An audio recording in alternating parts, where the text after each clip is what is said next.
The other day I was watching a documentary on the Mississippi River. It was wonderful. Mississippi, the lifeblood of America. This massive, muddy artery carries history, culture, and commerce. But let's be honest, it's also the ultimate spelling nightmare. How many S's again?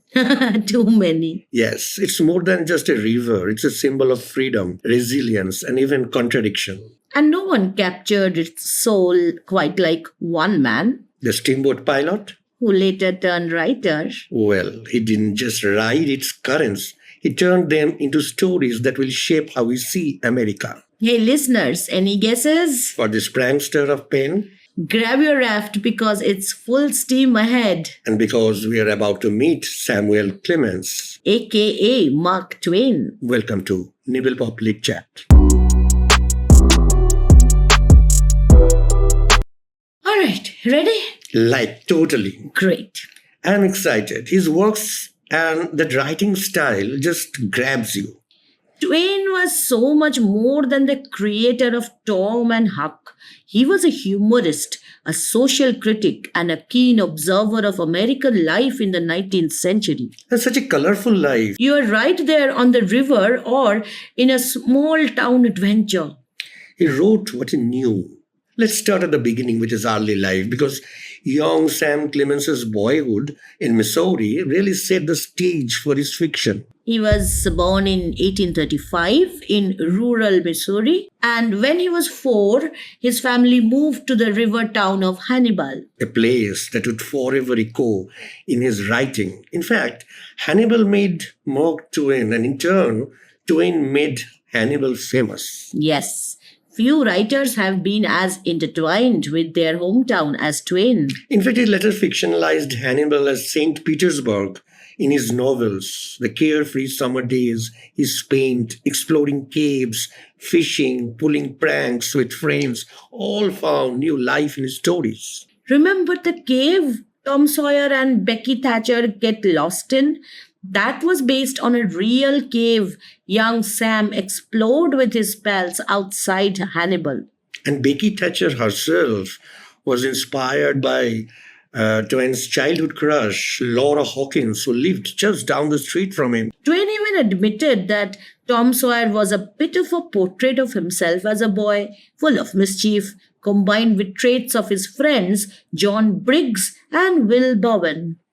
Okay, so growing up in a frontier river town, listening to tall tales, and learning the rhythms of local speech, Twain soaked up experiences that later translated into the vivid scenes and characters we love in his books. Humble beginnings and wild boyhood. Realism and nostalgia. And then he had a pretty adventurous young adulthood too. Didn't he try a bunch of different jobs before becoming a famous writer? Many. And there he got the dream job, Mississippi riverboat pilot. This was around 1857, and for a few years he learned every twist and turn of the mighty river. Those years were brief. The Civil War erupted and shut down much of the river traffic, But they left a permanent mark on him. and gave him his very pen name. Yes, Mark Twain is a term from riverboat jargon. River pilots would call out Mark Twain to signal water that was 2 fathoms deep, safe water for passage. In short, Mark Twain meant safe water depth. It's like he was signaling safe passage for his readers through the depths of his story. Wow, but his own life wasn't smooth sailing. Twain called it the best time of his life in some accounts. He gained an intimate knowledge of the diverse people along its banks, merchants, hustlers, enslaved people, aristocrats, and plain folks. This experience trained his eye for detail and his ear for dialect, sharpening the observational humor. Decades later, Twain's nostalgia for those days led him to write Life on the Mississippi in 1883, a memoir chronicling his steamboat adventures. The river's unpredictable currents and colorful characters gave him first-hand insight into both the beauty and the cruelty of American life. And after the piloting days ended, Twain didn't stop wandering. He went out west, tried gold mining, journalism. All those experiences from small town boyhood to riverboat pilot to frontier journalist blended into the voice and ideas in his books. So, why don't we jump into those major works of his and see how his life fed into them and what impact they had? Perfect. Let's start. Mark Twain wrote over 20 novels, plus essays, short stories, and travelogues, but Tom Sawyer and Huckleberry Finn are the crown jewels that made him a household name. The Adventures of Tom Sawyer was published in 1876, His first novel, featuring the world of that Missouri childhood. it's a joyous, cheeky tale of boyhood escapades. Tom, the spirited, rebellious boy, living with his Aunt Polly, And he gets into all sorts of pickles. childhood innocence and the anxieties of growing up. Remember Tom's falling head over heels for Becky Thatcher? Oh, those awkward first crush moments. But speaking of Tom Sawyer, something immediately pops into my head. Whitewashing fences? How could you know? See, you're not alone. Tom tricks his friends into doing his chores by making it seem like a privilege. It's a classic example of his mischievous nature and Twain's sharp wit. And then he sneaks off with Huck to play pirate on an island. And even searches for treasure in a haunted cave. And then there's the darker side of the story, the murder Tom witnesses in the graveyard. That event throws him into a world of fear and danger. Right. The murder and its aftermath add a layer of suspense and force Tom to confront his own morals and courage. He and Huck swear an oath of secrecy. It's like that one event pushes them out of childhood innocence and into a more complex reality.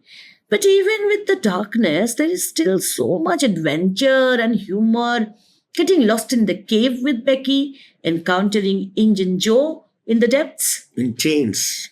Tom Sawyer is a story that stays with you, blending humor, adventure, and a touch of darkness. It's a classic coming of age story. American readers loved it. Tom Sawyer gave them an idealized, humorous snapshot of the good old days of growing up in a small town. The book was an instant success and remains one of the most beloved kids' adventures in literature. It introduced us to Huckleberry Finn as a side character. Little did readers know that Huck was destined for even greater things. Tom Sawyer is like the warm-up, and Huck Finn is the grand slam. Twain took Huck and made him the center of his next novel, which many consider Twain's masterpiece. Indeed, Adventures of Huckleberry Finn came out in 1884. You know, Ernest Hemingway famously said, all modern American literature comes from one book by Mark Twain called Huckleberry Finn. How influential it was. Yes, groundbreaking on several levels. First, Twain did something unheard of at that time. He wrote the whole book in the voice of an uneducated 14-year-old boy using regional Missouri dialect. Huck Finn was one of the first American novels written entirely in vernacular English. Real speech of ordinary people. Huck escapes his abusive father and sails down the Mississippi with Jim, a runaway slave. As they journey downriver, their bond forces Huck to confront the injustices of slavery and the moral contradictions of society. Huck's journey down the Mississippi River with Jim becomes a powerful metaphor for freedom and self-discovery. True. And Twain explores Huck's internal conflict, the struggle between what society has taught him about slavery and what his own heart is telling him. That inner struggle makes him such a compelling character. He is forced to confront his own prejudices and make choices that challenge the norms of his time. And his decision to help Jim escape despite the risks. Wow. But Twain doesn't shy away from portraying the darker aspects of society, the con men, the feuding families, the casual cruelty. It's all there. It's through these encounters that Twain exposes the hypocrisy and corruption that lie beneath the surface of Southern society. It reminds us that even in the midst of beauty and freedom, as symbolized by the river, human nature can be pretty ugly. It's that contrast, that tension between the idyllic setting and the harsh realities of the world that makes Huckleberry Finn such a powerful and thought provoking novel. Twain uses Huck's innocence to deliver a satire of rooted attitudes like racism and feuds and greed. Comedy and adventure on the surface, but just beneath a strong current of social criticism and moral questioning. Huckleberry Finn showed that American stories told in American voices could be great literature. It influenced Hemingway and Faulkner and so many. But it also stirred up the controversy over the years. Schools have banned it, people have argued about it. Right. Some critics criticized it for coarse language, Well, Huck's grammar is not exactly textbook. and some found the themes inappropriate.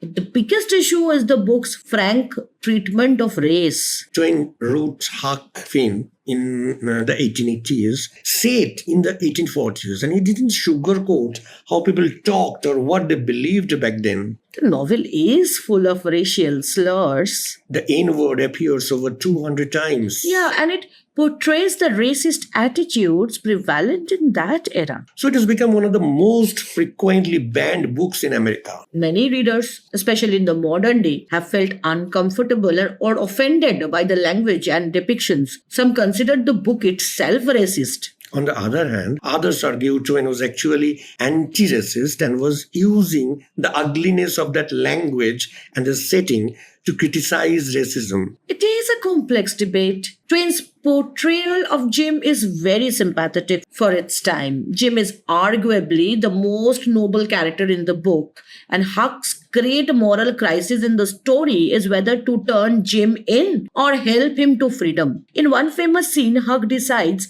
that even if society says helping an enslaved man is wrong and will damn him to hell, he cares about Jim so much that he'll do it anyway. Yes, he declared, "All right then, I will go to hell." Through Huck's dilemma, Twain addressed the shameful legacy of slavery and the persistent racism in America. And he did so through the eyes of a child. It gives the novel its emotional power. But at the same time, reading the book can be jarring. The dialect and slurs can come off as demeaning, and some scenes play into stereotypes that haven't aged well. This is why even today Huck Finn touches a nerve in the American national consciousness. And there is The Prince and the Pauper. What variety! See, it's not set in America at all, but in Tudor England. The Prince and the Pauper was published in 1881. It's a historical fiction about a poor boy and a prince who swap places. Sort of a classic fairy tale scenario. This novel is set in 16th century England, far from Mississippi, and follows young Prince Edward. Henry VIII's son? Yeah. And look-alike pauper boy Tom Canty, who switch clothes and lives. While it might seem just like a playful adventure, Twain uses this premise to deliver sharp commentary on social inequality and justice, He puts a prince in a pauper's rags and vice versa. highlighting the arbitrary nature of class and the unfairness of how people are treated based on birth and appearance. It shows Twain's range. He wasn't just a one-trick regional writer. He could apply his satire and sense of humor to a completely different setting and still make a point about society. While it doesn't carry the same controversial weight as Huck Finn, it reinforces Twain's role as a moral commentator. He had a keen sense of justice and injustice, and he explored those themes whether he was writing about Missouri boys or English royalty. So, we have got Tom Sawyer giving us the nostalgic childhood romp, Prince and the Pauper exploring empathy and equality, and Huck Finn tackling the big moral questions of America. But beyond the stories themselves, I want to talk about Twain's writing style because it's so distinctive. The wit, the satire, the way characters talk. Twain's style is one of the reasons we still read him for fun, not just for homework. He has this way of writing that mixes humor with serious critique. Yes, but he's more than that. He captures the essence of human nature, both the good and the bad. His characters feel so real, So relatable, even when they're making questionable choices. especially then. Twain's characters are rarely perfect. They are flawed, contradictory, and often driven by self interest. Okay, but that's what makes them so believable. And ultimately so human. He doesn't shy away from portraying the complexities of human nature, and that's part of his appeal. It's like he's saying, look at these crazy, flawed humans. Aren't they ridiculous? But hey, we're all a little bit ridiculous, aren't we? Exactly. He invites us to laugh at ourselves, to recognize our own shortcomings. And in doing so, he creates a sense of connection, a shared understanding. And he often used irony and absurdity to shine a light on societal problems, whether it was the foolishness of small town gossip in Tom Sawyer or the hypocrisy of civilized folk in Huck Finn. Before Twain, American writers often imitated European styles. Twain changed the whole scene. And then there is a satire. He had a sharp tongue. He wasn't afraid to use it. He wrote scathing pieces on everything from politics and imperialism to human nature in general. Yet, what makes Twain beloved is that his satire often comes wrapped in a friendly, jokey tone. He'll poke fun at characters, but with a wink and affection. Except when he's really angry.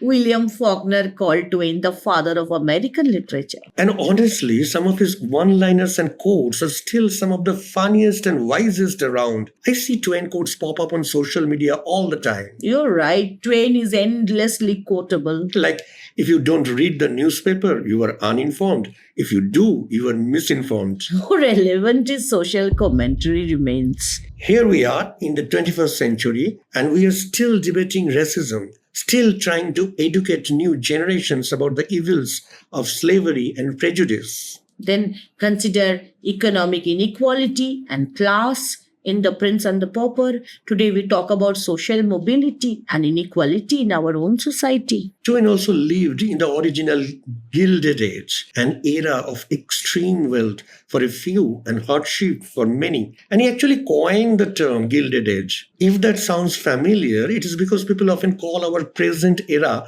a second Gilded Age. Once again, we are concerned with wealth gaps and corporate influence. His commentary on crooked politicians, get-rich-quick schemes, and gullible public. It's like headlines in 2025.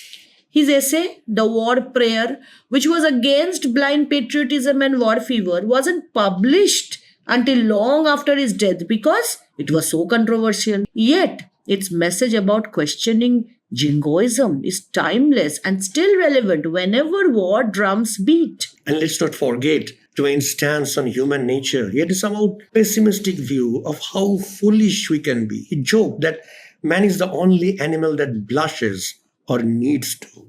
Those Twainisms about lying and truth, about conscience and ignorance stick around because they are still so very ringing true. He wrote about universal human follies and moral questions. As long as hypocrisy, injustice, greed, and racism exist, Twain's words will have something to say to us. And thanks to his wit, the medicine goes down with a spoonful of sugar or a good laugh.